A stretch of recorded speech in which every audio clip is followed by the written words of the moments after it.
Okay, well, today is the day of a story about unrequited enthusiasm. I've got my dad cup here drinking my coffee, but that's because you might remember our last video where we were talking about the fact that I brought home my firstborn son in this vehicle here, but that's not the point of this video. The point of this video is that today is when we're going to be moving it and actually working on getting the parts together to give to the new owner that is going to take this car and make it into a special project for his own purposes. And we're happy about that, except, and some of you might understand this, others of you won't. Some of you will not care one bit about the car aspect of this, but you might care about the personal story aspect. But the others of you might be car enthusiasts, but you're in no way interested in a Toyota like this 4Runner, or import cars or SUVs. You might be into something else, but you will probably find some element of what we're talking about today to resonate with you. So stick around and you'll probably enjoy, our little discussion. Yes, because you can fill in your comments in the comments below, and love to hear what you have to say about any of this. But today we're going to be basically starting the process of moving this vehicle to its next owner, and that will include taking parts off of the 4Runner and bringing out parts that go with it so that we can have a full, transition. So first thing, of course, you got to do when you're selling a car is to get your personal items out. First thing we're going to do is try to get this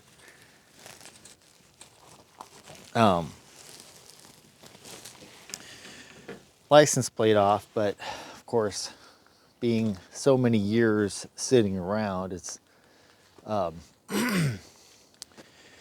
it's rusted on. So I'm gonna have to get a different type of tool, probably a vice grip or something, to crank that off. But hold tight, we'll be back. We're back. So I didn't find the channel lock, so I'm gonna, or the vice grip, so I'm gonna use my channel locks here. See if they will do the job. So righty tighty, lefty loosey, right? I'm gonna do a little surgery here to make sure this comes off, and then move on to the next thing. I put my coffee cup here on the bumper, which is probably something that you all realize when you're, any of you 4Runner nuts aficionados, that usually you see a 4Runner, almost inevitably you will see something going on with the rear bumper, the corner of the rear quarter panel always seems to have some sort of denting or mark where it's witnessed a little, I don't know, fender bender. Maybe it's been out off-roading and it found a tree. But I don't know. Do you guys out there know what I'm talking about? In fact, if you have a 4Runner, you probably have some issues with the the rear having some issue with denting or bending or something. This 4runner did not come with a hitch, so it might have,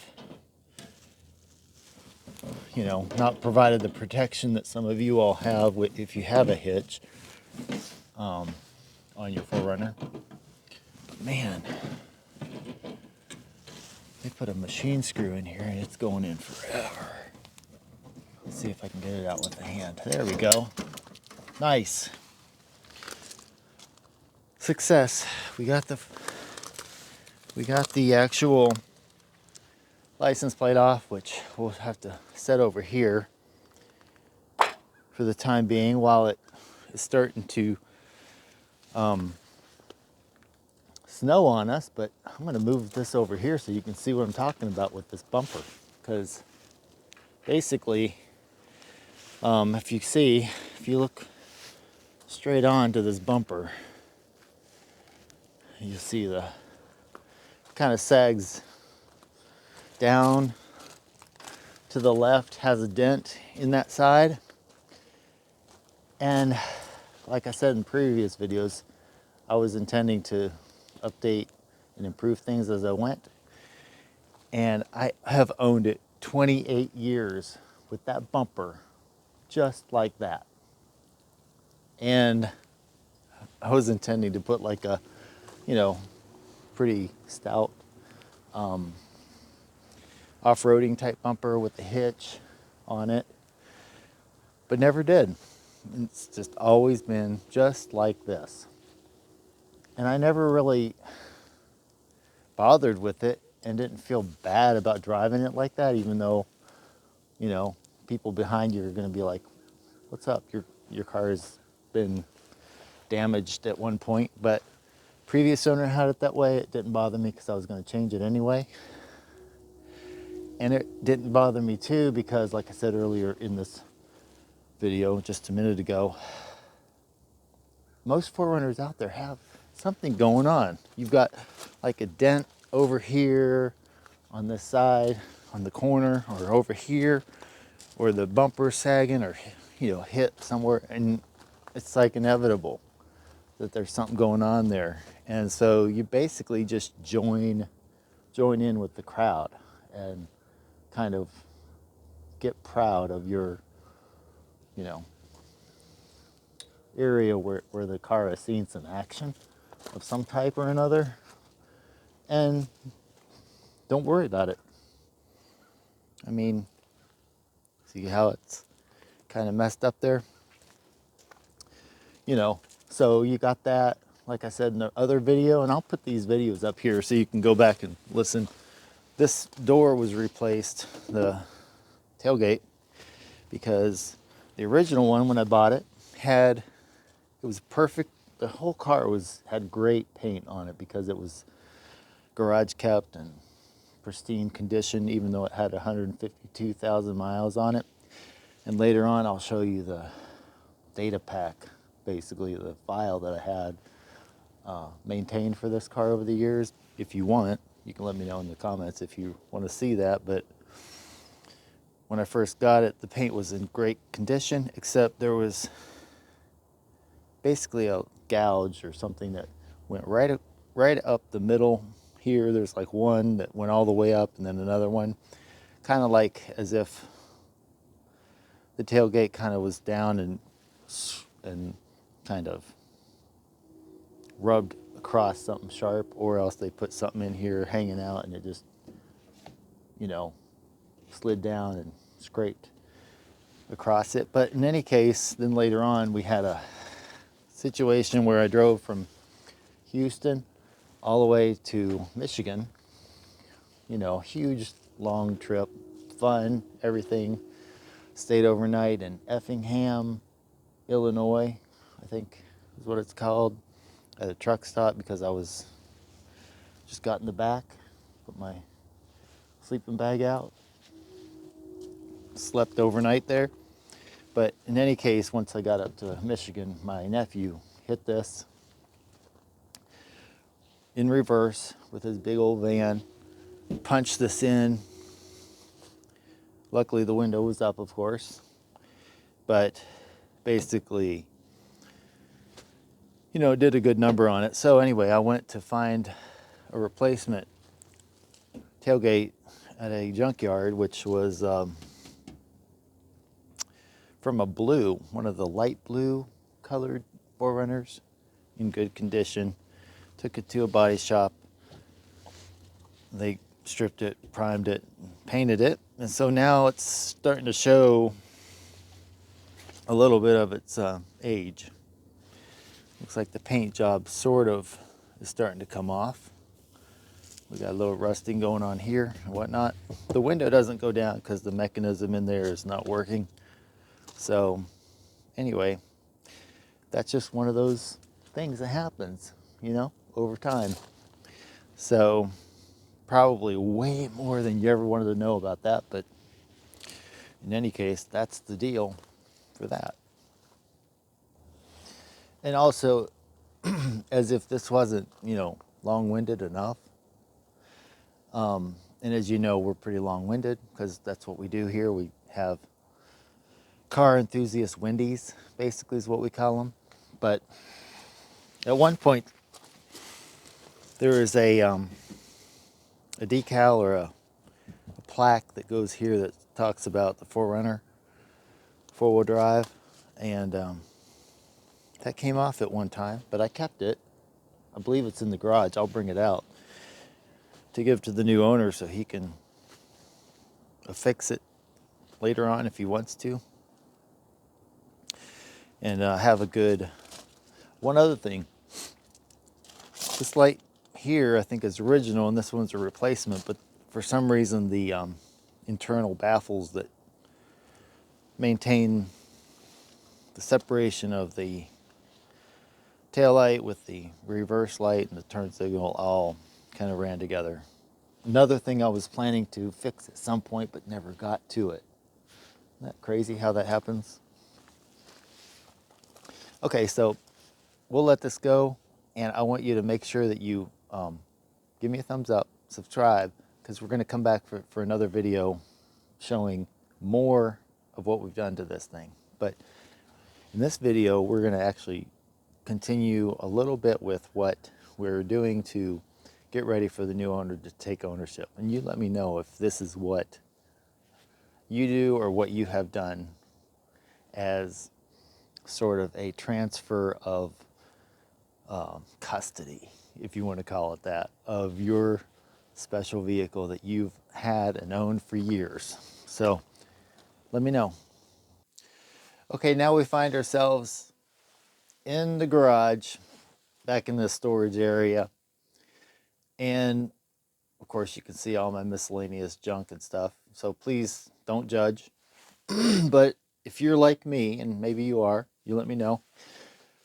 You have your area where you keep your parts from the car that you are going to do something with at some point in your ownership of it. But maybe you don't get to it, or maybe you're going to keep it, items. So this is where all of that is actually held. So see what we got. As you can see, we've got some special items here. These are little clips that were made for attaching the chrome strips at the bottom of the rocker panel, which we intended to attach. We also have the center caps for the wheels, the aluminum wheels that I got for that car, except the front hubs cannot accept this because otherwise you can't operate the hub. And like you saw in the previous video, the transmission had been changed out pretty early on in my ownership of it, and guess what?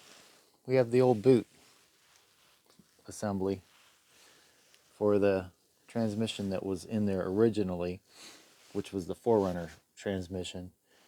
The one I have in there now is one from a Toyota pickup. Not a Tacoma, because back then they weren't called Tacomas, but got some miscellaneous, you know, genuine Toyota oil filters, and a Fram one here is not genuine. It's not a Toyota. And so, you know, a Delta faucet box full of, what do we have here? Oh, nice.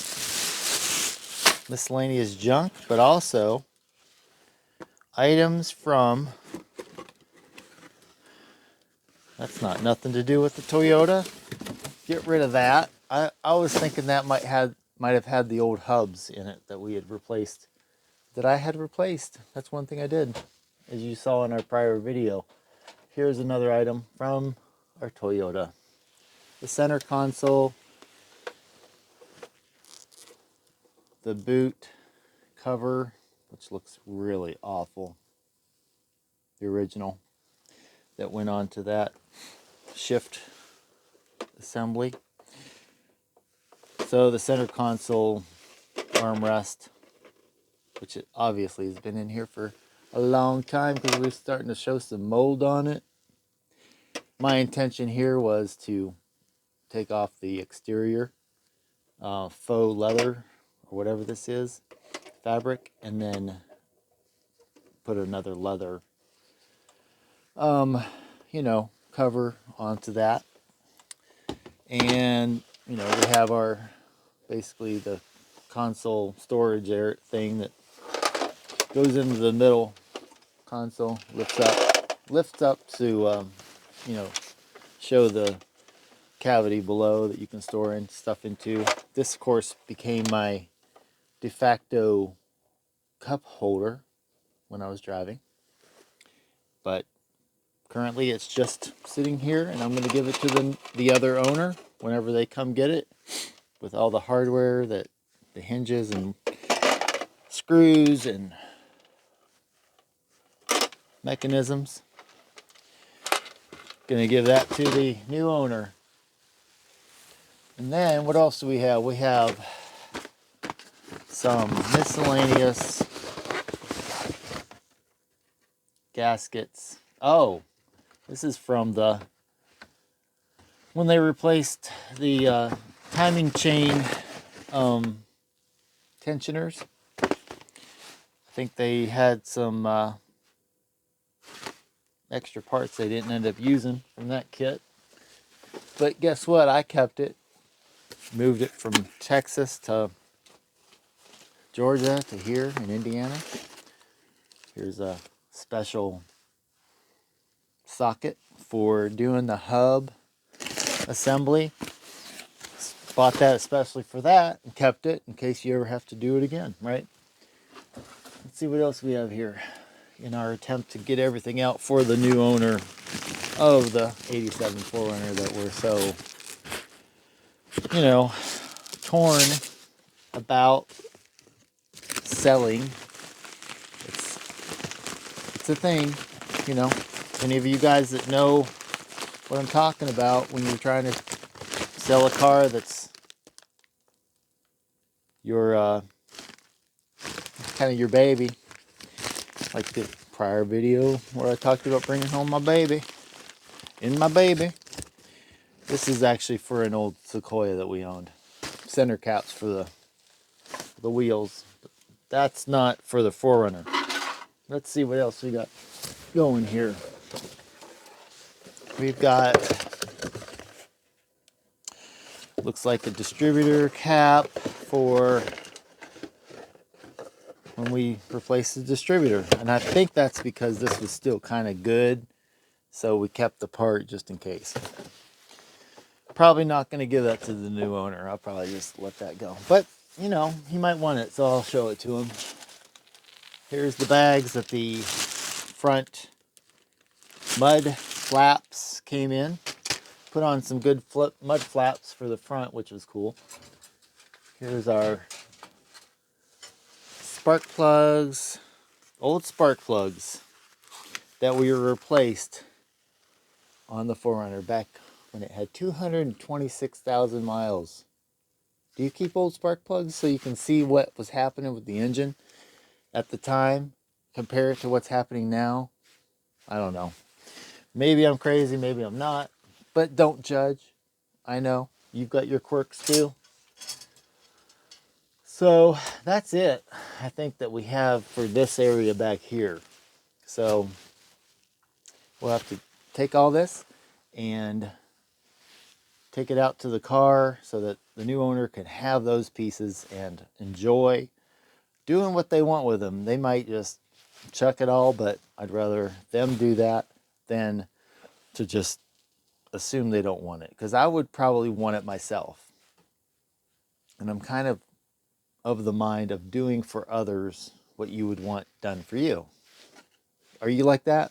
I don't know. Let me know in the... Next up, we're going to be bringing up the exterior parts that we took off of the 4runner. Originally, it came with some running boards that we have in the garage, so we're going to bring those out to allow the new owner to use them or not. We could keep these just in case we have another 4runner in the future, but they were basically aluminum 4runner running boards. Actually, it wasn't. These are not Toyota brand. These were Continental Accessories brand. I don't know if the dealer put them on when they first bought the car new, but it's one of these old Continental Accessories running boards, 75 series. Yeah, that's some awesome stuff right there. I don't know. I had those on for a long time, and at one point had taken them off to give it more of that sporty look, where it's got, you know, visible visual clearance to give it that rugged, tall 4runner look, where you can see the scrape or the skid plates under there for the gas tank and for the transfer case, which is what makes the 4runner, you know, what it is. All these skid plates under here. Yes, that's the essence of the 4runner and of the off-road nature of this car or this truck. So that's what we're doing. We're trying to get all the parts for the new owner to enjoy their new vehicle. Not new vehicle, their new project. Because we want the best for them. And we want the best for this 4runner. Here's an additional piece that goes on to the running board. Again, they'll probably either tell us we don't want that, or take it and then use it as they wish. What we did was we took those off, and we actually ended up putting on these mud flaps in the front. It already had them in the rear.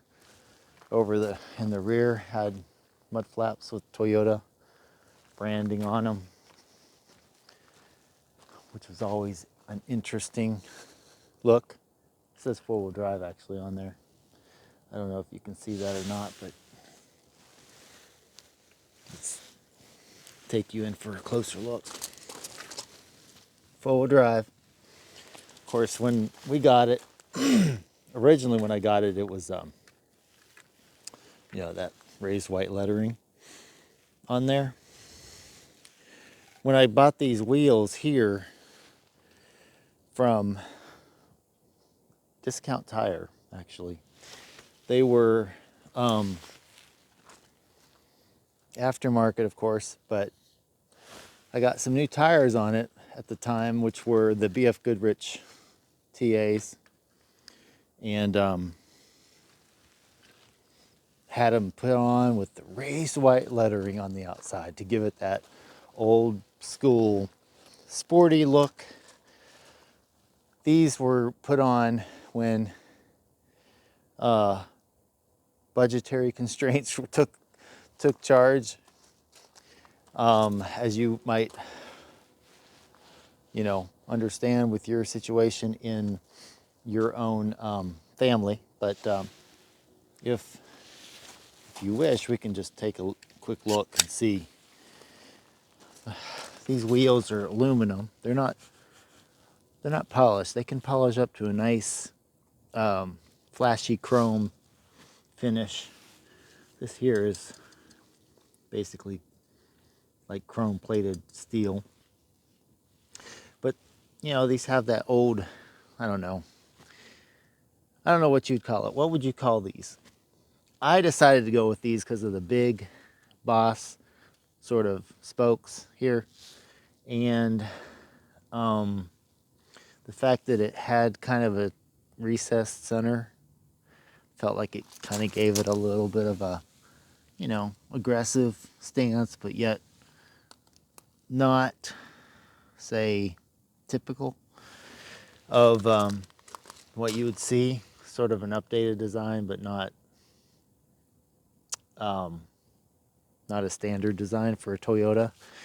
But as we talked about in a prior video, suspension mods on this are basically relegated to longer shackles for the springs, for the leaf springs, and then Rancho 9000, I think, shock absorbers that are adjustable. You might not be able to see it, but down at the bottom is the knob to adjust those, which was really nice to have when you're,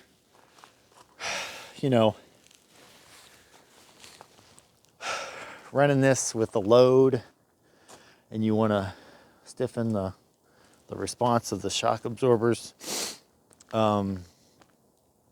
or to lighten it so that when you have no load and maybe there's some passengers in the rear, they don't want to be knocked around to death because of the stiff suspension. That might, come in handy. But one of the things I would have done differently if I had my druthers, if I had the gumption to do it, and also still had the time and wanted to do it, I guess, is to change the springs back here, because over time, like we said, the rear of these old 4Runners tends to sag down because those springs start losing their spring, constant, whatever the setting that they have, and then they start riding on the overrides, and then the ride gets pretty stiff because you're always on that overload setting for the springs. So when I put on the longer shackles, it raised up the rear so that it could ride a little more level, but did not help with the spring rate that we were hitting on the overload. So you still had a little bit of a rough ride, especially if you had any load in there. It would just run down on that. So anyway, so this one actually came with these interesting rock guards for the headlights. I kept those on there. That was a nice little rugged feature, but otherwise pretty standard fare up here on the front.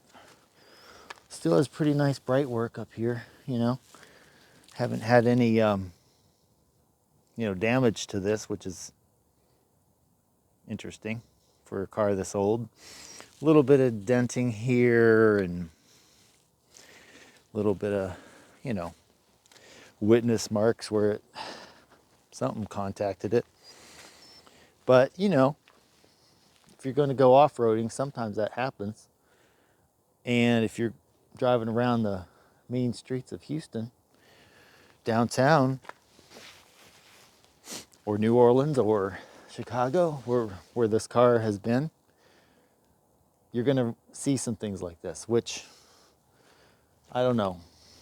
Real quick story, driving around Houston in this car has been really good because the streets down there are somewhat atrocious because the soil that they're built on shifts so much that it seems like you're just driving on washboard roads a lot. You know, the concrete shifts, and then you got all these undulating expansion joints and whatnot that just, and then of course the normal potholes and,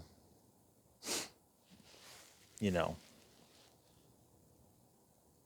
bumps, everything that you get into from a large city that just can't keep up with the road maintenance. I think you understand what I'm talking about. Driving this thing in that situation, even in the city, is actually a joy because your suspension is set up to handle that. Plus, you have a tall, commanding view of the road. And as you know, these Toyotas have a magnificent turning radius. I mean, when you turn those wheels, you can do a U-turn, turn into whatever spot you want. And when you're off-road, that comes in handy if you're in a tricky, technical rock path, or going through trees or on a path, whatever it is. Of course, in the city, it comes in handy because if you're parking and you have some crazy people that are in your way, it's easy to get around them. In any case, this video has gone way too long, but if you're still with me on the video, give me a thumbs up if it was interesting. Even if it wasn't interesting, just, I don't know, give me a thumbs up anyway, just because you hung out for so long here with us today. But subscribe and check in with us again later as we dig into some more videos, maybe about this, maybe with the new owner and what they're going to do, and or our continuing saga with the 3rd gen that we have over here, and the projects we have in plans for those for the future. In any case, it's starting to snow out here because it's February right now. So I'm going to get inside and warm up a little bit, and then we'll get on to the next video here soon on driving at home. Join us again soon. See you then.